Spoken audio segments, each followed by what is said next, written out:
আজকে আবার নিয়ে চলে এসেছি নতুন একটা ব্লগ।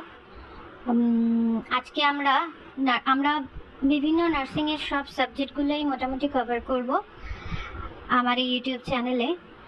তো আগের যে দুটো ভিডিও ছিল সেখানে আমরা মেড সার্চ পড়ছিলাম, আমরা শুরু করেছিলাম রেসপিরেটরি সিস্টেম দিয়ে। তো ওটা আপাতত আমি একটু স্থগিত রেখে একটু কমিউনিটিটা শুরু করার চেষ্টা করলাম। আজকে আমরা হেলথ থেকে শুরু করব। কি আছে, ফার্স্টেই আমরা হেলথ নিয়ে পড়ব। বাই ওয়ার্ল্ড হেলথ অর্গানাইজেশন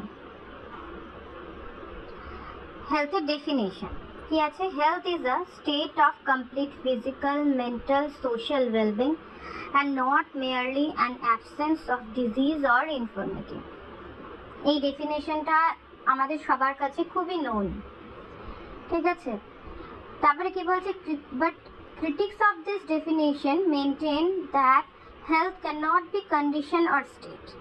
কিন্তু এই ডেফিনেশনেরও আবার কিছু কন্ট্রোভার্সিজ আছে। কি বলা হচ্ছে যে মানে হেলথ কোনো একটা কন্ডিশন হয় না, মানে একটা নির্দিষ্ট সময়ের কন্ডিশন হয় না, because it is a continuous process of adjustment between changing requirements and standards of living. তাহলে কি health is a continuous process বলা হয়েছে এটাতে। তারপরে কি বলছে যে many consider this is an idealistic definition. কিন্তু আমরা সবাই একদম নার্সিংয়ে ঢোকার পর থেকে হেলথের ডেফিনেশন হিসেবে এটাই কিন্তু আমরা পড়ে আসছি, কিন্তু এটারও কিছু কন্ট্রোভার্সিস বেরিয়েছে। According to some others, it is almost impossible for a person to be simultaneously active at biological, social and mental levels।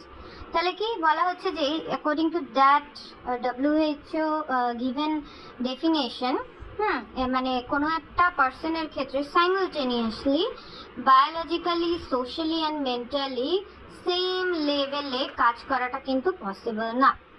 Thus, in background of this definition, we all are unhealthy or sick। তাহলে according to that definition, আমরা কিন্তু সবাই তাহলে biologically sick, কিন্তু সেটা তো না। আমরা সবাই মানে ফিজিক্যালি বা মেন্টালি কোনো ডিজিজড না হলে আমরা কি সবাই সিক না? হ্যাঁ, তো সেই জন্য আর কি এটা বলা হয়েছে, এটাই আর কি কন্ট্রোভার্সি ওই ডেফিনেশন। আরো অনেক ডেফিনেশন আছে।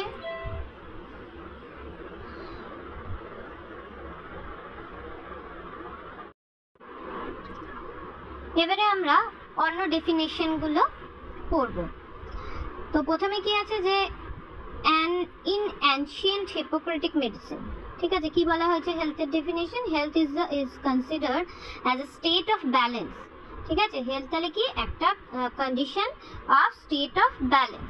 It is based on the principle of unity among the brain, mind and body.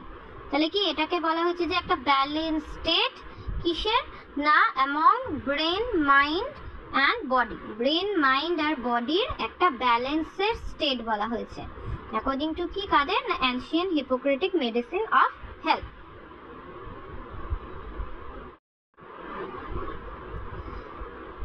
It gives importance to emotional aspect of health or interdependence between mind and body and natural healing of illnesses।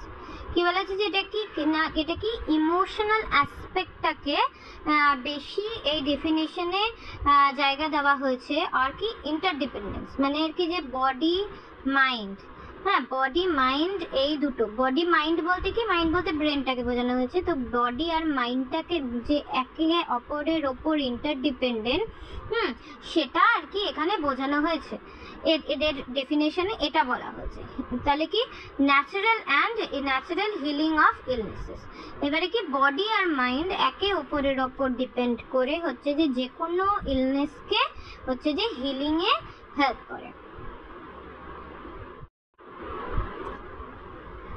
আচ্ছা, এবারে কিছুটা definition আমরা একটু পরে পড়বো। তার আগে আমরা হেলথের একটু ইন্ট্রোডাকশনটা এবারে দেখে নিই। হেলথের ডেফিনেশন তো আমরা পড়ে নিলাম, এবারে একটু ইন্ট্রোডিউস করে নিই হেলথটাকে আমরা কেন পড়ছি বা হেলথটা কেন এত ইম্পর্টেন্ট। হ্যাঁ, কি বলেছে না, good health is the fundamental right of every human being. তাহলে কি, যে পৃথিবীর প্রত্যেকটা মানুষের সুস্থ থাকার অধিকার সম্পূর্ণরূপে আছে। Internal and external growth of a person is not possible without good health. তাহলে কি, যে একটা মানুষের যদি স্বাস্থ্যই ভালো না থাকে, তাহলে সে এক্সটার্নালি হোক বা ইন্টারনালি হোক, ঠিক আছে, সে কিন্তু কখনোই গ্রোথ করতে পারবে না। কারণ কি, ওই যে আমরা বললাম মাইন্ড অ্যান্ড বডি আর interrelated. Good health is essential to lead both a quality and successful life. তাহলে একটা কোয়ালিটি অ্যান্ড একটা সাকসেসফুল লাইফের জন্য যেটা দরকার সেটা হচ্ছে good health. Beyond being a personal responsibility, health is a national and international responsibility and also a worldwide social goal. তাহলে কি, হেলথ হচ্ছে যে একটা খুব ইম্পর্টেন্ট বিষয়, সেই জন্য কি, যে ন্যাশনাল, ইন্টারন্যাশনাল এবং ওয়ার্ল্ড ওয়াইড হচ্ছে যে হেলথ একটা সবারই একটা রেসপন্সিবিলিটি। সেই জন্য তো যেমন WHO যেটা ওয়ার্ল্ড হেলথ অর্গানাইজেশন তৈরি হচ্ছে, ঠিক আছে, তার আন্ডারে কি বিভিন্ন ইন্টারন্যাশনাল অ্যান্ড ন্যাশনাল বিভিন্ন অর্গানাইজেশনগুলো কাজ করে। তারপরে বলেছে যে conservative interpretation of health has been absence of disease. তাহলে যদি সিম্পলি একটা ডেফিনেশন দেওয়া যায় যে হেলথের, তাহলে কি অ্যাবসেন্স অফ ডিজিজ, যে কোনো রকম ভাবে, যে কোনো, সেটা মেন্টাল ডিজিজ হতে পারে, বায়োলজিক্যাল ডিজিজ হতে পারে, ঠিক আছে, সেগুলোর অ্যাবসেন্সে যে কন্ডিশনটা থাকে সেটাকে বলা হয় হেলথ।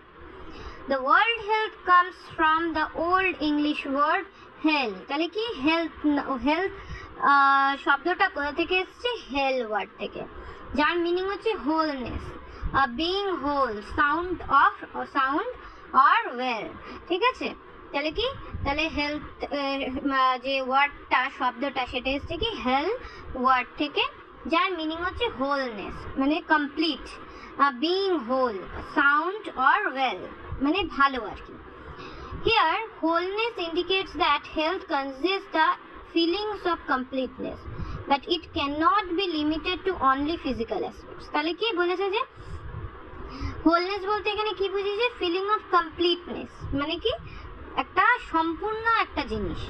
তো এটা যে শুধু ফিজিক্যাল সেটা কিন্তু না, এটা মেন্টাল প্লাস হচ্ছে যে ইমোশনাল, ঠিক আছে, সব ধরনের জিনিস নিয়ে ওয়েলবিং মানে সব জিনিসগুলোর ওয়েলবিং নিয়ে হচ্ছে কমপ্লিটনেস যেটা হচ্ছে, সেটাই হচ্ছে হেলথ।